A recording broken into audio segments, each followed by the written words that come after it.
Magandang umaga. Good morning guys. Ito na nga yung aking mga pipino. After 2 weeks kong mailipat dito sa mga bag, ito na sila. Nabubulaklak na. Ginamit ko nga yung mga ganitong nabili namin sa mall kasi sira na siya. Nilagyan ko siya ng mga lupa at yan ko sila tinanim. So ito na nga ang update sa aking mga pipino.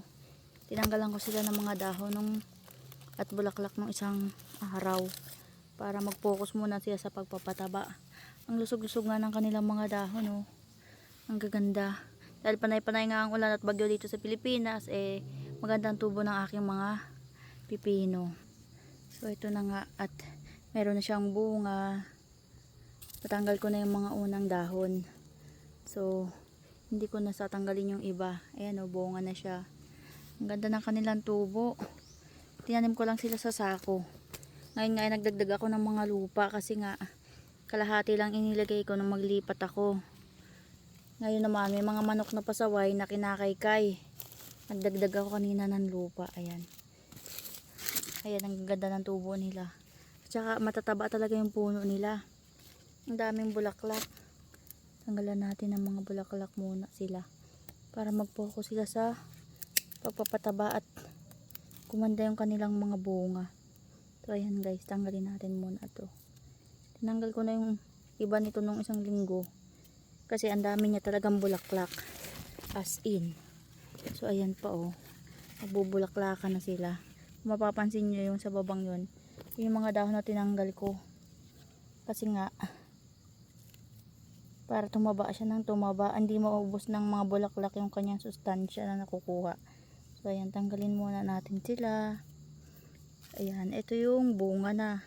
So natanggal ko na yung kanyang mga bulaklak mula dito. Kaya hayaan na natin siyang tumuloy. So ayan pa, may bulaklak pa siya.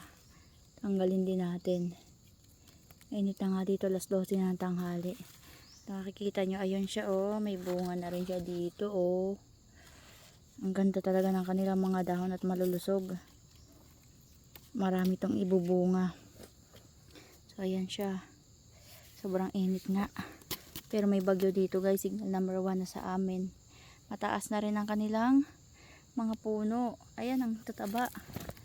Ayan, nagdagdag ako ng lupa ngayon. Hindi ko na diniligan kasi tanghali na. Mainit, baka masunog. Tanggalin natin yung kanilang mga bulaklak na una. Hindi ko pa natanggalan tong isang to.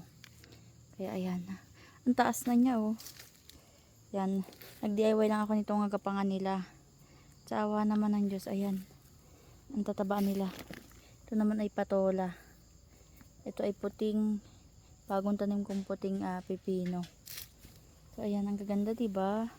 Ang lulusog. Sana'y magbunga sila ng marami. Ang tataas na, oh. Sana'y wag silang tamaan ng malakas na hangin ng bagyo mamaya o bukas kasi sayang pagpapakahirap ko sa kanila. Ayan. Mamayang hapon didigan ko sila kung hindi uulan. So yun lang guys, magtanim tayo para meron tayong libreng pagkain. Ganyan nga lang siya, oh. Hindi ko nga maayos yung aking pagkakagawa kasi gabi na ako natapos yung aking pagapangan nito noon. So okay na yun, basta meron silang mga pangan at saka malulusog sila. May bago akong nilagay dun sa kabilang yun na kalabasa. Pagagapangin ko rin sila dito. So, yung matibay matira.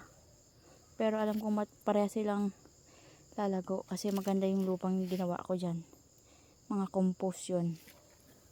Tumutubo na nga yung mga ginawa kong balag. Kasi panay ang ulan dito. So, nilagyan ko siya ng mga dahon ng saging para hindi matuyo yung mga puno.